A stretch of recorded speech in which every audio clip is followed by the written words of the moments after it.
हम सब social media पर सफलता की रील्स देखते हैं, है ना?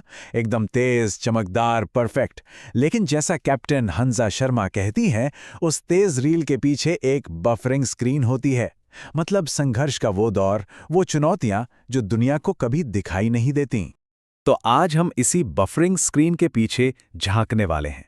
हम भारत से संघर्ष और सफलता की 3 बहुत ही दमदार कहानियां देखेंगे जो ये दिखाती हैं कि असली जीत असल में कड़ी मेहनत और लगन से ही मिलती है। हमारा ये सफर 3 अलग-अलग लेवल पर होगा। हम एक व्यक्ति की कहानी से शुरुआत करेंगे, फिर एक किसान के संघर्ष को समझेंगे और आखिर में देखेंगे कि कैसे एक पूरे समुदाय ने मिलकर अपनी किस्मत बदल दी। तो चलिए शुरू करते हैं। हमारी पहली कहानी एक ऐसी ही व्यक्तिगत जीत की है, एक ऐसी महिला की जिसने अपने सपनों को सच करने के लिए सचमुच आसमान की बुलंदियों को छू लिया। मिलिए कैप्टन हंसा शर्मा से, भारतीय सेना की पहली महिला कॉम्बैट पायलट। ये टाइटल ही अपने आप में एक बहुत बड़ी उपलब्धि है ना? लेकिन यहां तक पहुंचने का उनका सफर वो बिल्कुल भी आसान नहीं था। यही थी उनकी बफरिंग स्क्रीन। सोचिए, जब परिवार पर आर्थिक संकट आया तो उन्हें अपनी सेमेस्टर फीस भरने के लिए घर पर ट्यूशन पढ़ाने पड़े। फिर एक मेडिकल जांच में अचानक पता चला कि नाक की सर्जरी करवानी पड़ेगी। ट्रेनिंग एकेडमी में तो और भी मुश्किल था, क्रैब वॉक और फ्रॉग जंप जैसी बेहद कठिन सजाएं।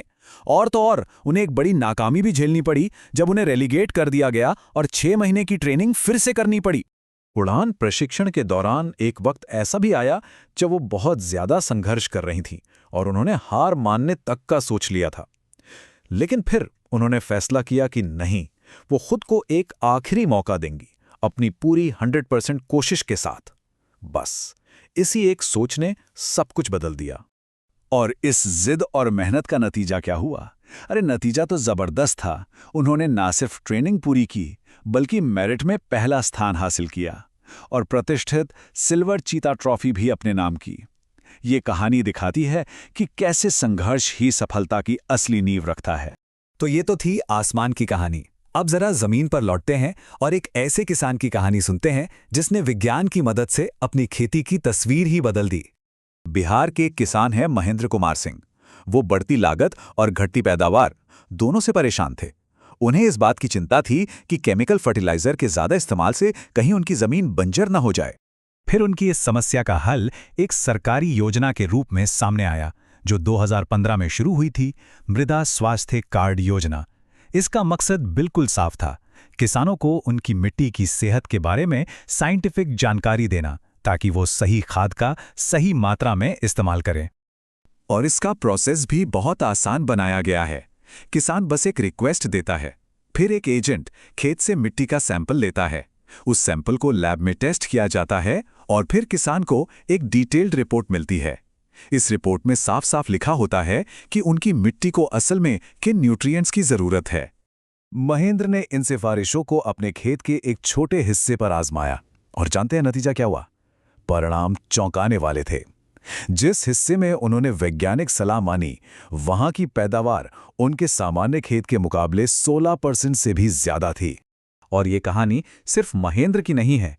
सोचिए, अब तक देश भर में 25 करोड़ से ज्यादा मृदा स्वास्थ्य कार्ड बांटे जा चुके हैं। ये अनगिनत किसानों को अपनी जमीन और अपनी जिंदगी दोनों को बेहतर बनाने में मदद कर रहे हैं। तो हमने एक व्यक्ति की बात की, एक किसान की बात की। अब हम बात करेंगे एक पूरे गांव की, एक ऐसे समुदाय की जिसने मिलकर अपनी नियति को फिर से लिखा। 1970 के दशक की बात है। हरियाणा का सुखोमाजरी गांव एक बहुत बड़े पर्यावरणीय संकट से गुजर रहा था।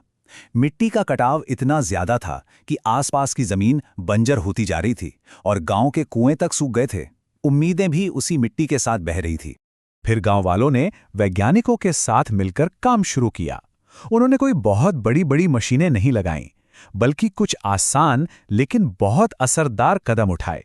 जानवरों की खुली चराई रोकी, बारिश के पानी को रोकने के लिए खाइयां खोदी, नए पेड़ पौधे लगाए और पानी जमा करने के लिए छोटे छोटे मिट्टी के बांध बना दिए।